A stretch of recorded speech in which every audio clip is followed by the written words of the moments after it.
आप सुन रहे हैं किताब कहानी, जहां हम आपके लिए लाते हैं दुनिया की मशहूर और मुतासिर कुन किताबों की समरी, आसान और दिलचस्प अंदाज में। तो आइए शुरू करते हैं आज की समरी। लाइफ को आसान बनाने के लिए मशीनों बनाने से जिंदगी बचाने वाली दवाइयाँ और इलाज ढूंढने तक इंसान ने एक लंबा रास्ता तय किया है। शायद पिछले कई दशकों में सबसे बड़े इम्प्रूवमेंट में से एक रहा है मेंटल हेल्थ को सपोर्ट करना। आज मेंटल बीमारियों को बहुत ही सेंसिटिव तरीके से हैंडल किया जाता है और उन्हें आसानी से नज़रअंदाज नहीं किया जाता। जो बीमारियां दिखाई नहीं देती हैं, उनके होने के बावजूद भी आप नॉर्मल लाइफ जी सकते हैं। हालांकि ये एक बेहद इम्पॉर्टेंट और सीरियस मुद्दा है, फिर भी मेंटल बीमारी ना होने का मतलब ये नहीं है कि आपकी ज़िंदगी मीनिंगफुल है। लेकिन मीनिंगफुल लाइफ का क्या मतलब है? क्या इसका मतलब है हमेशा मुस्कुराना? क्या इसका मतलब है मेंटल बीमारियों से बचने के लिए हर मुमकिन कोशिश करना? इस बुक के ऑथर मार्टिन सेलिग्मैन के मुताबिक एक मीनिंगफुल लाइफ पॉजिटिव फीलिंग्स और अच्छे कैरेक्टर से बनता है। तो आप इन चीज़ों को कैसे अचीव कर सकते हैं? इससे ऑथेंटिक हैप्पीनेस यानी सच्ची खुशी और अपने कैरेक्टर की ताकत को ढूंढने से मिलता है। तो क्या आप अपनी लाइफ को बदलने के लिए एक्साइटेड है? जो औरतें नन बन जाती हैं वो एक जैसी या सेम लाइफ जीती हैं। पहले तो वो अपनी ज़िंदगी को भगवान की सेवा में लगा देती हैं। कोई भी काम करने से पहले वो इस बारे में सोचती हैं कि क्या उस काम से भगवान को खुशी होगी। इसके अलावा नन का डेली का रूटीन भी सेम होता है। इसमें प्रार्थना करना, सामूहिक प्रार्थना में शामिल होना और स्पिरिचुअल यानी आध्यात्मिक रूप से संतुष्टि देने वाले काम शामिल होते हैं।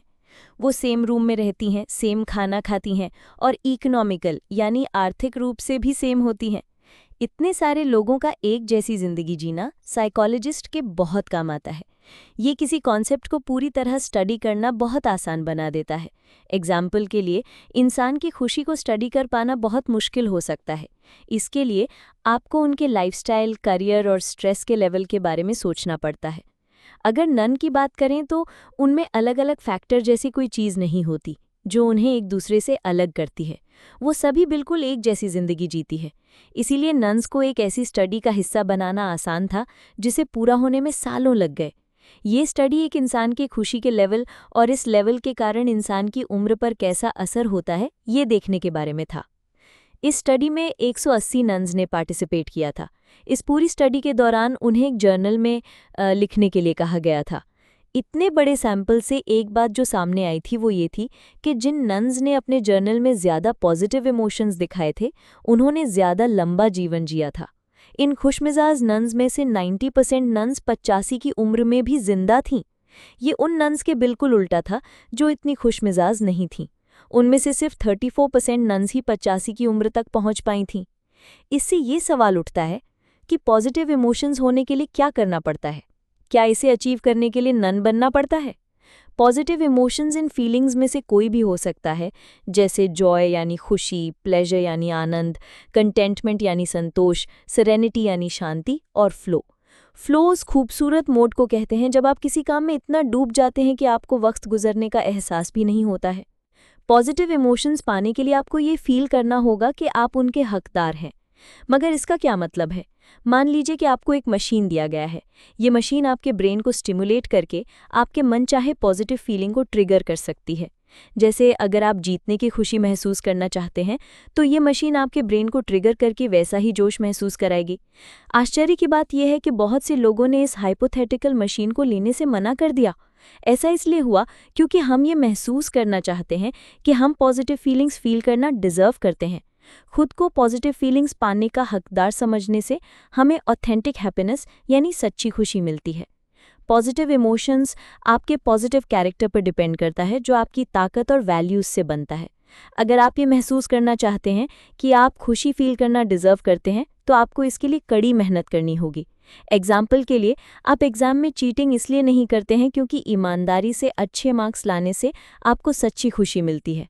आपके लिए सिर्फ उस पॉजिटिव इमोशन को फील करना ही नहीं, बल्कि आपने उस पॉजिटिव इमोशन को कैसे अचीव किया है, ये ज़्यादा मायने रखता है। पॉजिटिव कैरेक्टर का दूसरा फैक्टर है ऑप्टिमिज्म, यानी आशावादी होना या पॉजिटिव सोचना। जब आप ऑप्टिमिस्टिक होते हैं तो आप अपने करंट प्रॉब्लम को एक टेम्पररी प्रॉब्लम मानते हैं। आप हमेशा यही सोचते हैं कि ये समय गुजर जाएगा या फिर आप इस चैलेंज को पार कर लेंगे। इस स्टडी में नन्स के अंदर बहुत ऑप्टिमिज्म देखा गया था, जिससे ये साबित होता है कि ऑप्टिमिज्म आपकी जिंदगी को लंबा कर देता है। Can you make yourself lastingly happier? अफसोस की बात है कि खुशी टेम्पररी होती है। एग्जाम्पल के लिए, जब आपको अपना ड्रीम पार्टनर मिल जाता है तो आपको खुश महसूस करते हैं, लेकिन कुछ वक्त डेटिंग करने के बाद आपको फील होता है कि आपकी खुशी का लेवल पहले जैसा नहीं रहा है। बेशक आप दुखी नहीं हैं, लेकिन आप अपने पहले के और अभी के हैप्पीनेस लेवल में साफ फर्क देख सकते हैं। चिंता मत कीजिए, क्योंकि अच्छी खबर ये है कि हैप्पीनेस का एक साइंटिफिक फॉर्मूला है, H=S+C। यहाँ H का मतलब है एंड्योरिंग हैप्पीनेस, यानी लंबे समय तक टिकने वाली खुशी का लेवल। S का मतलब है एक सेट किया गया रेंज, और C का मतलब है आपकी जिंदगी के हालात। एंड्योरिंग हैप्पीनेस मोमेंट्री हैप्पीनेस से अलग होता है।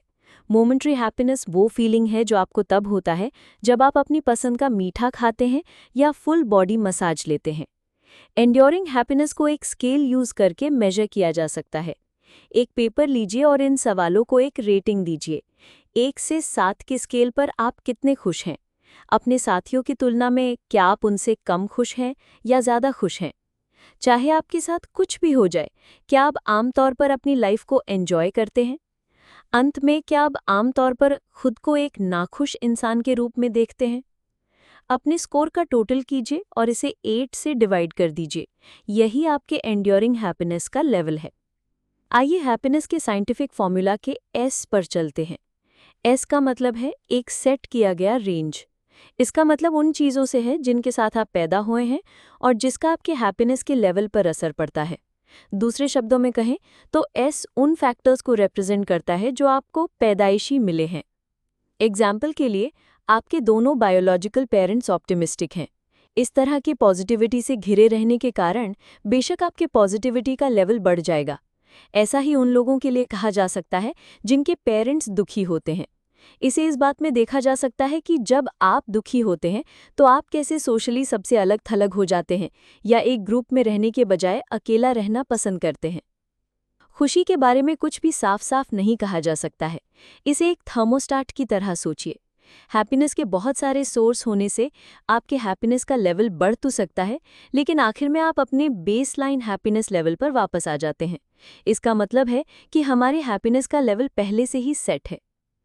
तो अगर हमारे हैप्पीनेस का लेवल पहले से सेट है, तो क्या हम इस बारे में कुछ नहीं कर सकते हैं? क्या हम अपनी खुशी को कभी नहीं बढ़ा पाएंगे? इसका जवाब है नहीं। लेकिन निराश मत होइए। हैप्पीनेस के साइंटिफिक फॉर्मूला में C का मतलब है हालात। हालांकि ये बात सच है कि आप उस चीज़ को नहीं बदल सकते हैं जो आपको पैदाइशी रूप से मिला है, लेकिन आप अपने आसपास के हालात को बदल सकते हैं।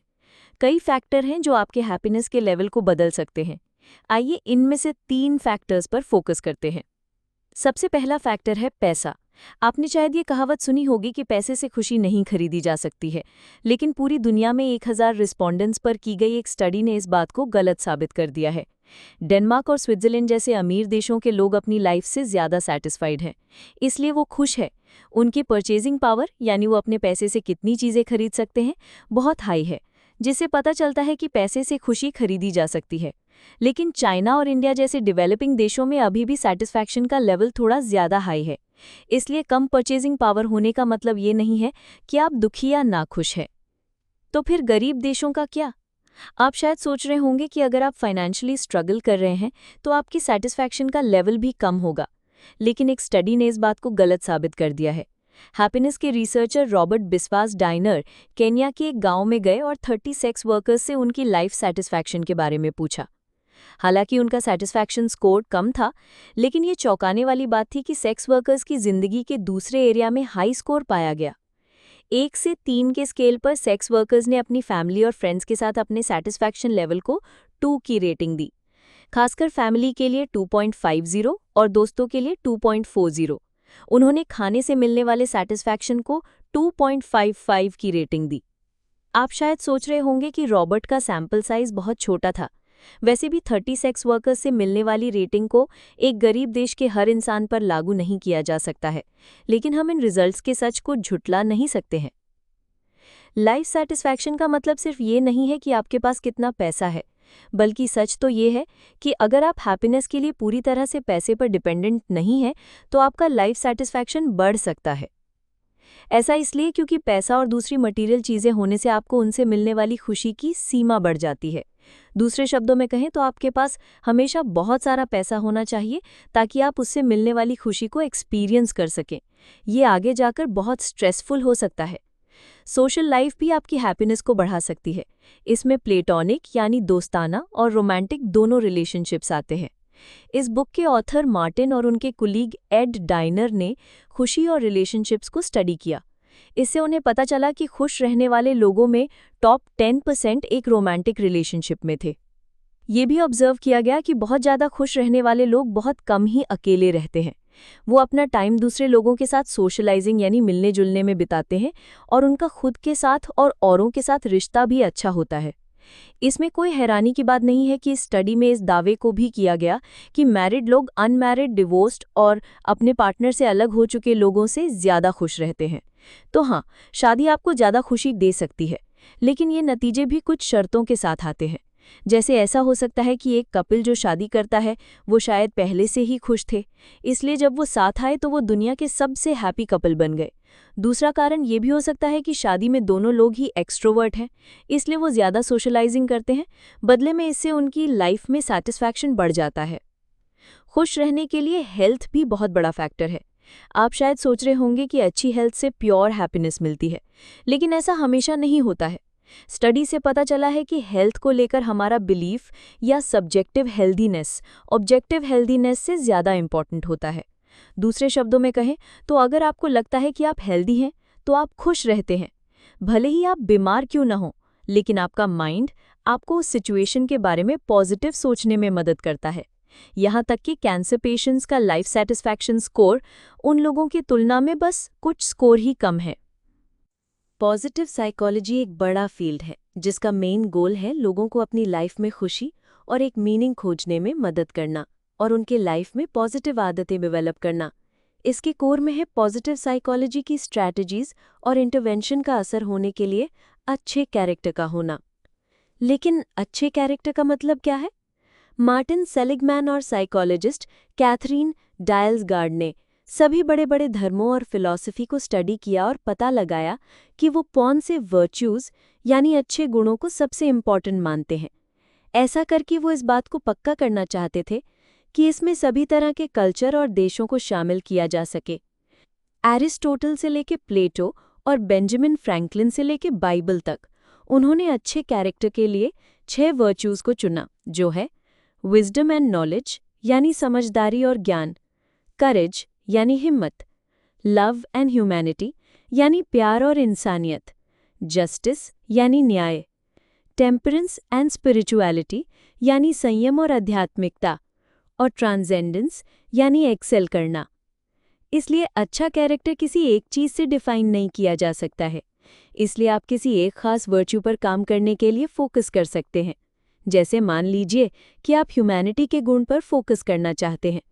ऐसा आप दूसरों के प्रति काइंडनेस दिखाकर और दूसरों को मदद करने की प्रैक्टिस करके कर सकते हैं।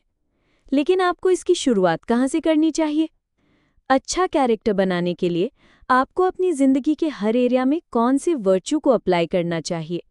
इसके लिए मार्टिन सेलिगमैन ने सिग्नेचर स्ट्रेंथ का कॉन्सेप्ट बनाया है। सिग्नेचर स्ट्रेंथ के कुछ क्राइटेरिया हैं। सबसे पहले सिग्नेचर स्ट्रेंथ मॉरल ट्रेट्स हैं, यानी नैतिक गुण हैं।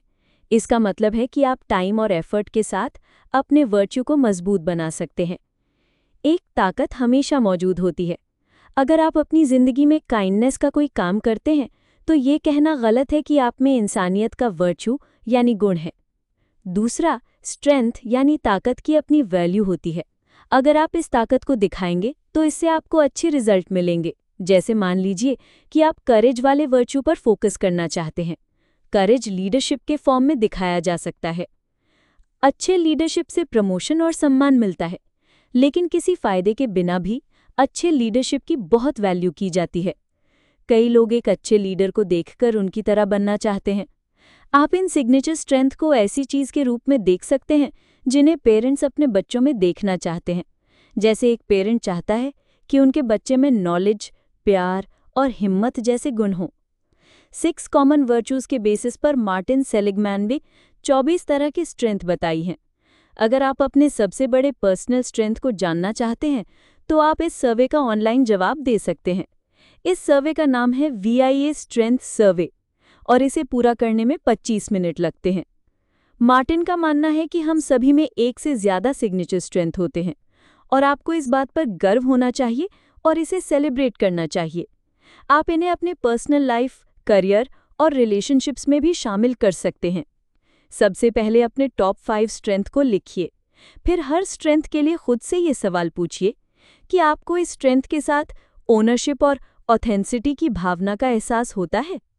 क्या आप इसे अपने लाइफ में यूज़ करने की सोच से एक्साइटेड फील करते हैं? क्या आप इस ताकत को यूज़ करने के अलग अलग तरीके ट्राई करने के लिए उत्सुक रहते हैं?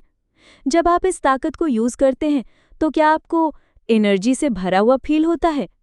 अगर आप अपने टॉप स्ट्रेंथ को यूज़ करने के लिए एक्साइटेड रहते हैं तो कंग्रेचुलेशंस, आप भरपूर संतुष्टि और सच्ची खुशी महसूस करने के रास्ते पर निकल चुके हैं। Work and personal satisfaction. जैसा कि पहले भी बताया गया है कि आप अपनी लाइफ के हर एरिया में अपनी सिग्नेचर स्ट्रेंथ को यूज़ कर सकते हैं। अपनी जॉब में एक्सेल करने के लिए भी आप अपने स्ट्रेंथ को यूज़ कर सकते हैं। इस तरह आप अपनी जॉब में तो इम्प्रूव करेंगे ही और साथ ही इसे अपनी कॉलिंग भी बना लेंगे। कॉलिंग का मतलब है जब आपको किसी काम को करने से संतुष्टि मिलती है। जब आपके पास कॉलिंग होती है तो आप फ्लो के स्टेट में भी चले जाते हैं। फ्लो का मतलब है जब आप किसी काम में इतना मगन हो जाते हैं कि आपको समय के बीतने तक का एहसास नहीं होता है। आइए इसे एक एग्जाम्पल से समझते हैं। जिम एक हॉस्पिटल में काम करता है। वो पेशेंट्स के बेड पैन को खाली करता है और उनके लिए खाना लाता है। दूसरे लोगों के लिए ये जिम का काम है, लेकिन जिम के लिए हॉस्पिटल में काम करना उसकी कॉलिंग है। वो अपनी कॉलिंग को बेड पैन खाली करने और पेशेंट्स के लिए खाना लाना नहीं मानता है, बल्कि जिम खुद को पेशेंट्स और उनके हेल्थ की रक्षा करने वाला मानता है। वो पेशेंट्स की ज़रूरतों को पूरा करके हॉस्पिटल में रहने के दुखद और डरावने एक्सपीरियंस को खुशनुमा बना देता है। आप अपने काम को कैसे देखते हैं? क्या आप उसे एक जॉब मानते हैं या कॉलिंग? अगर आप इसे बस पैसे कमाने का जरिया मानते हैं तो आप अपने काम को एक जॉब के रूप में देख रहे हैं। शायद आप ये काम करना पसंद भी नहीं करते होंगे। कॉलिंग का मतलब है कुछ ऐसा करना जिसका आपके लिए कोई मीनिंग हो या जो आपके लिए मायने रखता हो। जब आप ऐसा काम करते हैं तब आप संतुष्ट महसूस करते हैं और आपको अपने काम पर गर्व होता है। अगला सवाल है कि आप एक जॉब को एक कॉलिंग में कैसे बदल सकते हैं। इसका जवाब है ज़्यादा फ्लो क्रिएट करके। ज़्यादा फ्लो क्रिएट करने के लिए 3 स्टेप्स हैं। सबसे पहला स्टेप है पहले अपने सिग्नेचर स्ट्रेंथ को पहचानना। इसके लिए हम एमा का एग्जाम्पल लेंगे। एमा फैशन इंडस्ट्री में एक मैगजीन के लिए एंट्री लेवल स्टाफ के रूप में काम करती है। वैसे तो ये एक एक्साइटिंग फील्ड है, लेकिन एमा को काम पर एक बोझ सा लगता है। उसे अपनी जॉब पसंद नहीं है और वो इसे अपनी कॉलिंग बनाना चाहती है। इसलिए एमा ने ऑनलाइन द विया स्ट्रेंथ सर्वे को पूरा किया। उसके टॉप स्ट्रेंथ्स में से एक है जजमेंट या क्रिटिकल थिंकिंग और ओपन माइंडेडनेस। ये स्ट्रेंथ इंसान की कमाल की रैशनल थिंकिंग पर जोर देती है। एमा कभी जल्दबाजी में फैसला नहीं करती है और हमेशा सोच समझकर कोई कदम उठाती है। दूसरा और तीसरा स्टेप है कि एमा को अपने जॉब में अपने टॉप स्ट्रेंथ को जितना हो सके उतना अप्लाई करना चाहिए। मीटिंग के दौरान एमा पहले से ज़्यादा खुलकर बोलने लगी थी। पहले तो वो मीटिंग में बस बैठी रहती थी और मीटिंग में जो भी डिस्कस किया जाता था उसे नज़रअंदाज कर देती थी, लेकिन अब वो मीटिंग में पहले से कहीं ज़्यादा प्रेजेंट रहती थी। क्योंकि एमा की क्रिटिकल थिंकिंग स्किल अच्छी थी, इसलिए उसके ओपिनियन को वैल्यू दी जाने लगी। वो अपना ओपिनियन तब भी सामने रख पाती थी जब उसके कलीग्स उससे सहमत नहीं होते थे, लेकिन उसके बॉस एमा की सुनते थे क्योंकि वो अपनी ओपिनियन को सपोर्ट करने के लिए अच्छे डेटा और सोर्सेज भी दिखाती थी। 1 साल से कम समय में एमा को सुपरवाइजर के पोजीशन पर प्रोमोट कर दिया गया। इस पोजीशन ने उसे अपने टॉप स्ट्रेंथ को और भी ज़्यादा आज़ादी से यूज़ करने में मदद की। जैसे वो मैगज़ीन के थीम और मॉडल्स कौन से कपड़े पहनेंगे, इस सब के बारे में डिसाइड कर सकती थी। अगर मैगज़ीन के शूट में कोई प्रॉब्लम आती तो एमा तुरंत उसका हल निकाल लेती थी। किसी क्राइसिस के दौरान वो शांत रहती और प्रॉब्लम को लॉजिकल तरीके से हैंडल करती थी। अब सब कुछ बदल गया था। एमा रोज़ सुबह काम करने के लिए जोश के साथ उठती थी क्योंकि उसने फाइनली अपने जॉब को अपनी कॉलिंग में बदल दिया था। एमा अक्सर अपने काम के दौरान फ्लो के स्टेट में चली जाती थी। फ्लो की इस फ्रीक्वेंसी ने उसके लाइफ में सेटिस्फैक्शन के लेवल को भी बढ़ा दिया था। लव, इस शब्द पर न जाने कितनी ही फिल्में, पेंटिंग्स, गाने और शेरो शायरी बनाई जा चुकी है। बीटल्स के एक फेमस गाने की लाइन है, love is all you need. प्यार ह्यूमन नेचर के कई नियमों को चुनौती देता है। कहते हैं कि इंसान सेल्फिश होता है क्योंकि वो जिंदा रहने के लिए सबसे पहले खुद के बारे में सोचता है। अगर हम किसी और के भले के बारे में सोचते भी हैं तो हम सिर्फ यही सोचते हैं कि उससे हमें क्या मिल सकता है। लेकिन प्यार इस सेल्फिश नेचर को बदल देता है। अगर अपने पार्टनर या पेरेंट्स को सपोर्ट करने में हमें दिक्कतों का भी सामना करना पड़ रहा है, तब भी हम उन्हें कभी नहीं छोड़ते हैं। हम उनके लिए सब कुछ करते हैं क्योंकि हम उनसे प्यार करते हैं। वैसे तो इस बात से सभी सहमत नहीं है, लेकिन फिर भी कई स्टडीज ने साबित किया है कि शादी से इंसान को खुशी मिलती है। ऐसी ही एक स्टडी के बारे में पिछले चैप्टर में बताया गया है। इस स्टडी में सबसे खुश रहने वाले लोगों में से टॉप 10% किसी रिलेशनशिप में थे। लेकिन वो क्या है जो शादी को सक्सेसफुल बनाता है? साइकोलॉजिस्ट सिंडी हजान का कहना है कि 3 तरह का प्यार होता है। पहला प्यार वो है जो एक बच्चा अपने पेरेंट्स से करता है। ये तब होता है जब आप लोगों को इसलिए प्यार करते हैं क्योंकि वो आपको एक्सेप्ट करते हैं, आपको कंफर्ट देते हैं, आपकी मदद करते हैं। दूसरा प्यार वो है जो पेरेंट्स अपने बच्चे से करते हैं। ये तब होता है जब आप उन लोगों को प्यार करते हैं जो अपनी ज़रूरतों के लिए आप पर डिपेंडेंट होते हैं। फाइनली आता है रोमांटिक लव। शादी अच्छे से काम इसलिए करती है क्योंकि इसमें तीनों तरह का प्यार मौजूद हो सकता है। आप जिसे प्यार करते हैं उसके साथ शादी हो जाना शायद इस दुनिया का सबसे खुशनुमा एहसास होता है। आप हमेशा के लिए उनका साथ पाना चाहते हैं और उनकी केयर भी करते हैं। लेकिन अपनी शादीशुदा लाइफ या अपने रिलेशनशिप को इम्प्रूव करने के लिए आप और क्या कर सकते हैं? बेशक इसमें आपका स्ट्रेंथ और वर्च्यू आपके काम आएंगे। इस बात का चांस बहुत ज़्यादा है कि आपका पार्टनर आपके कैरेक्टर की ताकत की वजह से आपकी ओर अट्रैक्ट हुआ होगा, या हो सकता है कि आप उनके कैरेक्टर की वजह से उनकी ओर अट्रैक्ट हुए थे। इस एक्सरसाइज को करते वक्त इस बात को ध्यान में रखें। अपने पार्टनर के 3 स्ट्रेंथ्स को चुनिए। ये समझदारी और नॉलेज, हिम्मत, इंसानियत और प्यार, न्याय, संयम और एक्सीलेंस में से कुछ भी हो सकते हैं। इसके बाद ये लिखिए कि आपके पार्टनर ने इन 3 स्ट्रेंथ्स को कैसे दिखाया है। इस एक्सरसाइज का मकसद आपको खुद और आपके पार्टनर को एक दूसरे के आइडियल सेल्फ के बारे में याद दिलाना है। आइडियल सेल्फ का मतलब है वो इमेज जो आप खुद के बारे में सोचते हैं। ये आपकी काबिलियत और ताकत को दिखाता है। अगर आप अपने आइडियल सेल्फ के अनुसार जिएंगे तो आप संतुष्ट और खुश महसूस करेंगे। ये एक्सरसाइज आपके पार्टनर को आपकी आइडियल सेल्फ को देखने में मदद करता है। जब वो आपके इस पहलू को देख पाते हैं तो इससे आपको अच्छा फील होता है और ये आपको फ्यूचर में आपके पार्टनर को निराश करने से बचाने में भी मदद करता है। अगर आपको ये समरी पसंद आई हो तो वीडियो को लाइक करें, शेयर करें और चैनल को सब्सक्राइब करना ना भूलें ताकि आपको हर नई वीडियो की बरवक्त इत्तला मिलती रहे। आप नीचे कमेंट्स में हमें ये भी बता सकते हैं कि अगली वीडियो में आप किस किताब की समरी सुनना चाहते हैं। इल्म बांटिए, सोच बदलिए। अगली वीडियो तक के लिए इजाज़त दीजिए।